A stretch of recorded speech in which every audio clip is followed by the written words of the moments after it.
మనం ఎందుకు డిఫెన్స్లో ఉండాలో నాకు అర్థం కాలేదు. ఇప్పుడు ఓ పక్కన గోదావరిలో వరదకి పోయే నీళ్ళని మాత్రమే వాడుకుంటున్నాం మనం. పోలవరమైనా రేపు పొద్దున్న నల్లమల సాగర్ పక్కకి వెళ్ళిపోయింది ఆల్రెడీ. ఇదే నల్లమల సాగర్ వరకే ఉంటుంది. ముందు అనుకున్నటువంటి బనకచర్ల పక్కకి వెళ్ళిపోయింది. అది కూడా 300 టీఎంసీల నీళ్లు వృధాగా పోతుంటే అందులో ఒక 200 టీఎంసీల నీళ్లు వాడుకుంటూ ఉంటాం పారపోస్తున్న నీళ్ళని. కానీ దాన్ని అడ్డుపెట్టి గేమ్ నడుపుతున్నది తెలంగాణ. ఇక్కడ ఈ 200 టీఎంసీలు తీసుకుంటే దీనికి బదులుగా కృష్ణ నీళ్లు మాకు ఇచ్చేయండి అన్నటువంటి లెక్క ఏదైతే జడ్చర్ల ఇట్లాంటి పాయింట్లన్నీ రైట్ చేసుకొస్తుంది. అదే వాళ్ళ ట్రాప్లో మనం పడుతూ స్టేట్మెంట్ ఇస్తాం వల్ల మనకేమైనా ఒరిగిందా? ఇప్పటికే ఆంధ్ర ప్రాంతానికి సంబంధించినటువంటి వాళ్ళందరినీ మన రాజధాని అని హైదరాబాద్ తీసుకెళ్లి పెట్టుబడులు పెట్టించి భూములు, ఆస్తులు, వ్యాపారాలు, పరిశ్రమలు అన్నీ అక్కడ పెట్టించి లక్షల కోట్ల రూపాయలు అక్కడ పెట్టుబడి పెట్టి వెనక్కి రాలేక అక్కడ జరుగుతున్న పరిణామాల్లో నలిగిపోయినటువంటి వాళ్ళు ఆంధ్రులు.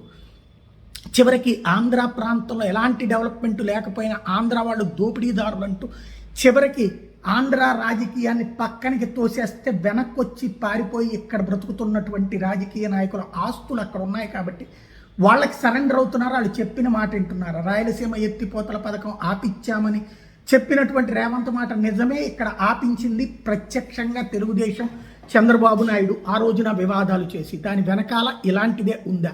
ఇప్పుడు మళ్ళీ గోదావరి నీళ్లు వాడుకుంటే మేము అభ్యంతరం చెప్పలేదు, కాళేశ్వరం నీళ్లు వాడుకుంటానంటే కాళేశ్వరం ప్రాజెక్టుకు మేము అభ్యంతరం చెప్పలేదు లాంటి స్టేట్మెంట్. మరి అభ్యంతరం చెప్పలేదు అన్నప్పుడు జగన్మోహన్ రెడ్డి కాళేశ్వరం ఇనాగ్రేషన్కి వెళ్ళినప్పుడు ఎందుకు రచ్చరచ్చ చేశారు, ఆంధ్ర ప్రయోజనాన్ని తాకట్టు పెట్టారంటూ ఎందుకు విమర్శించారు? అంటే మనకొక నీతి, మనం అధికారంలో ఉన్నప్పుడు ఒక నీతి, మనం ప్రతిపక్షంలో ఉన్నప్పుడు ఒక నీతి. ఇంకొకటి కృష్ణ నీళ్లు ఒకవైపున తీసుకోవడానికి వినియోగించుకోవడానికి రాయలసీమ ఎత్తిపోతల పథకం ద్వారా ప్లాన్ చేస్తే అది కాస్త ఆపిచ్చి వాళ్ళు ఆపించామన్న విషయం ఇప్పుడు వాళ్ళు చెప్తే కానీ తెలియలేదు. మనకు వచ్చే నీళ్ళని మనం చెడగొట్టి అదే సందర్భంలో మనమేదో నీళ్లు వాడుకుంటున్నామంటూ అనవసరపు ప్రచారం చేసి బనకచర్లకి సీన్ లేదు, నల్లమల సాగర్కి అడుగు లేదు, కానీ షో చేసి ఆ వంక పెట్టుకుని వాళ్ళు వేరే నీళ్ళని పొందడానికి హక్కులు కల్పిస్తున్నామంటే ఆంధ్ర ప్రయోజనాల్ని తెలంగాణ నాయకుల కోసం తాకట్టు పెట్టడం అన్నటువంటిది మన ఆస్తులు కాపాడుకోవడానికి. ఎందుకంటే ఈ రోజు వరకు రాష్ట్ర విభజన తర్వాత మన డబ్బులు 2.5 లక్షల కోట్లు ఆంధ్రాకి రావాల్సింది 5 పైసలు తేలేకపోయారు.